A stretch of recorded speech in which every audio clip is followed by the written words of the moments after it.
Bom, vocês viram que vai ter um novo filme do Godzilla feito pelos japoneses, que é o Minus One. E vocês souberam também que vai ter mais um Godzilla vs Kong, que vai lançar aí em 2024 ou 2025. Pensei em fazer uma lista para vocês com os filmes do Monstro-Verso, todos para vocês. E não, eu não vou me prender aos filmes do Monstro-Verso, apenas os que foram produzidos nas últimas décadas, né? Ou até mesmo os só produzidos pela Warner. Não, eu vou falar de todos. E não tem como começar a falar de todos sem falar sobre os do Godzilla. E por incrível que pareça, acreditem, mas filmes do Godzilla são o que não falta, porque eles começam desde os anos 60 e vêm até os anos de hoje, cara, até os dias atuais tá tendo filme de Godzilla, cara. Então vamos começar falando sobre ele, mas tem vários personagens no Monstro-Verso, então vamos falar sobre todos, tanto os do Godzilla quanto os do Kong, e eu espero que vocês gostem desse vídeo, tá bom? Se você não conhece, eu sou o Rony, aqui eu falo sobre filmes, sobre séries, sobre quadrinhos, sobre animes, sobre games, basicamente sobre tudo que vocês quiserem que eu fale. E como me pediram bastante vídeo sobre o Monstro-Verso, então a gente vai fazer esse vídeo hoje, tá bom?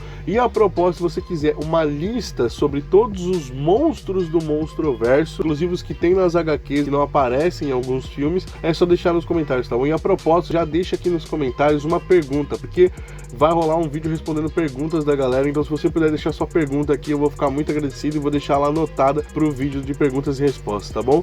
Então, sem mais delongas, vamos pro vídeo. O primeiro filme do Godzilla foi lançado em 1954, galera. Basicamente, ano que vem vão fazer 70 anos de Godzilla nos cinemas. E nesse filme é uma versão básica do Godzilla, o Godzilla com todas as suas propriedades que a gente vê hoje em dia. E os Estados Unidos estão fazendo teste com bombas nucleares no oceano e acabam acordando uma fera pré-histórica, que é o Godzilla. E ele tem também o sopro atômico dele, então o sopro atômico não veio só dos últimos filmes do Godzilla que a Warner fez, e sim, ele vem desde o primeiro filme. E o que ele faz quando ele é acordado pelos Estados Unidos fazendo os testes com as bombas nucleares? Ele vai até Tóquio para destruir a cidade, e todo mundo tem que tentar se unir e se ajudar a tentar derrotar esse Godzilla. E no final do filme ele acaba sendo morto por uma arma que se chama Destruidor de Oxigênio, transforma em esqueleto e desaparece no mar. Em 1955, no ano seguinte, teve Godzilla Contra-Ataca. E nesse filme do Godzilla Contra-Ataca é muito mais focado nos personagens humanos, né, nas tramas dos personagens humanos desse filme, porque a gente conhece o piloto, que é o Soichi, enviado para resgatar o amigo dele, mas quando ele tá indo resgatar esse amigo dele, que acabou atracando numa ilha, ele acaba se deparando com ninguém menos que o Godzilla e um outro monstro, que é o Anguirus, lutando, cara. E a preocupação deles, no final das contas ali, é claro, ele consegue pegar o amigo dele, mas a preocupação deles ali é o fato da luta desses dois acabar afetando a humanidade, e tanto que eles estão se dirigindo durante o confronto para Osaka, a cidade de Osaka, no Japão.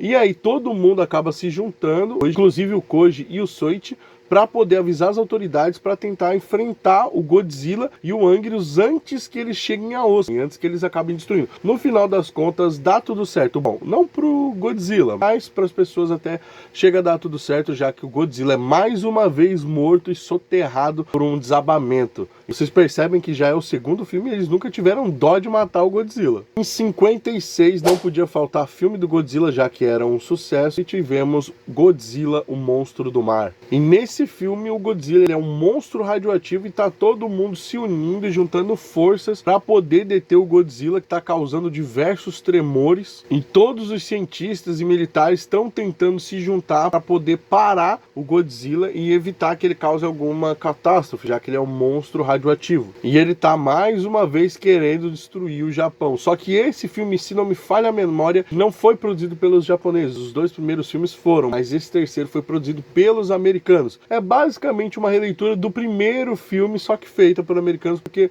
bom, os americanos acharam que eles podiam fazer melhor. A verdade é essa. Uma coisa que eu acho que os americanos acertaram nesse filme é colocar toda essa intriga com o Godzilla, ao mesmo tempo que tá todo mundo ali meio receoso com as questões da Guerra Fria. Quase como que foi abordado décadas depois em Kong e a Ilha da Caveira, que é um filme fabuloso. E se vocês acham que King Kong versus Godzilla é uma coisa da atualidade, vocês estão completamente errados, é porque isso já aconteceu há décadas atrás. Na verdade, para ser mais específico, isso aconteceu em 1962, em King Kong versus Godzilla. E olha que loucura, nesse filme, o Taco, que é o chefe da Pacific Pharmaceuticals, está querendo aumentar a audiência do programa de TV dele. E ele decide mandar 2 homens para uma ilha para achar e capturar um monstro, que era o King Kong. E ele manda esses 2 homens, o Sakurai e o Furue. E olha que loucura, tentam capturar o Kong e obviamente eles não conseguem. E o Kong se dirige para a maior vítima que é retratada em todos os filmes do Monsterverse. E essa vítima, obviamente, é o Japão, porque o Kong tinha que ir para lá. E olha que coincidência, adivinha quem é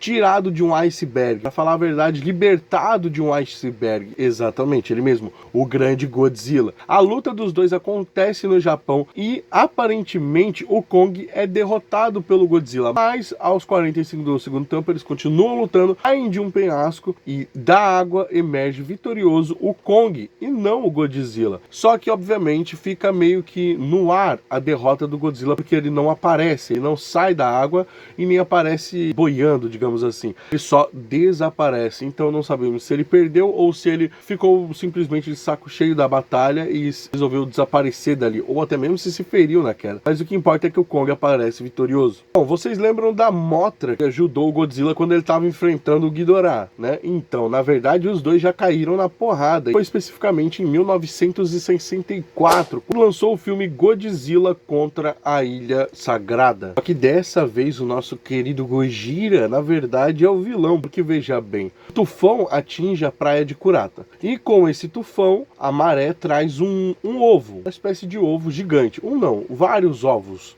né? E um empresário, sempre tem um empresário para fazer cagada e achar que pode explorar esses ovos, né? Tentar fazê-los chocar para descobrir que espécie é que tem ali, quando na verdade são filhotinhos da Mothra. E adivinhem só, ao mesmo tempo que isso acontece, adivinha quem aparece em outra praia não tão distante dali?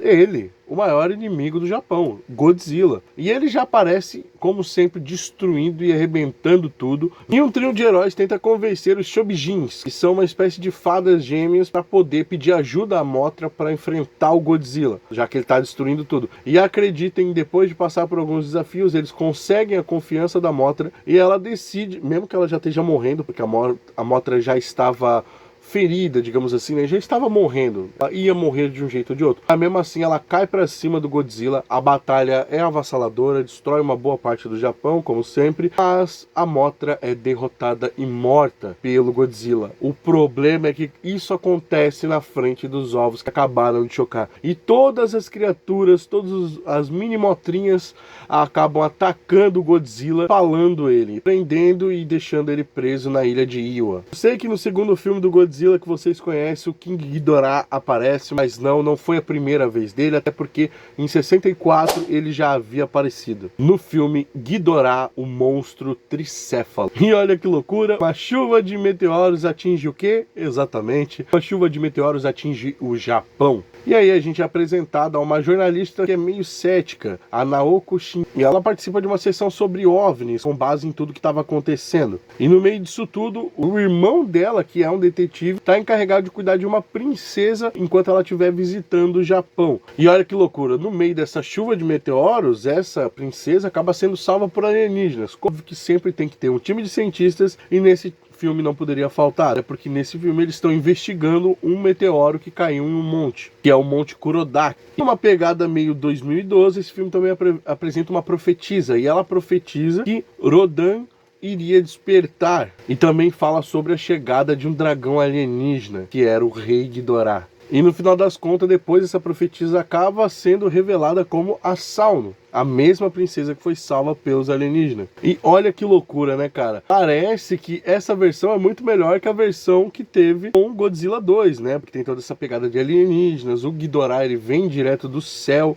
né? Vem do espaço, digamos assim, que poderia abrir um leque maravilhoso para diversas outras coisas. E o Godzilla acaba enfrentando o King Ghidorah, só que ele não tá dando conta. E os humanos chegam a apelar para implorar a ajuda da Mothra. E a Mothra tem que se juntar ao Godzilla para enfrentar o King Ghidorah. Mano, é quase o enredo todo Godzilla 2, velho. E a ideia deles nesse filme não é matar o King Ghidorah como o Godzilla quase fez, digamos assim, né, que depois usaram a cabeça dele lá no Kong vs Godzilla.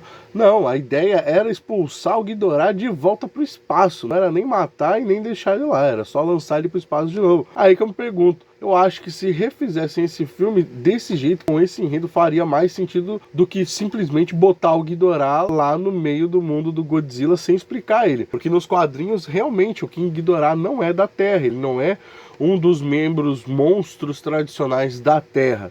Sabe, ele não é da Terra, é de outro mundo. Então eu acho que faria muito mais sentido desse jeito. E aí, conhecia todos esses filmes do Godzilla? Acredite, tem muito mais filmes dele. Eu tô pensando em fazer uma parte 2 desse vídeo. Essa parte 2, deixa nos comentários aí se você quer uma parte 2. E se você gostou desse vídeo, eu peço que você comente aqui embaixo. Se você quer que eu fale de algum outro tipo de conteúdo, é só comentar. E a propósito, se você quiser mandar uma pergunta pra gente, eu vou fazer um vídeo respondendo as perguntas, né? Perguntas e respostas aqui para os inscritos do canal. Eu tô puxando as perguntas agora pra gente gravar quando a gente conseguir chegar nos 1000 inscritos. Então se você não for inscrito ainda, se inscreve e manda sua pergunta pra quando a gente fizer 1000 inscritos eu lançar esse vídeo de perguntas e respostas, tá bom? Ficando por aqui e até o próximo vídeo, galera. Valeu!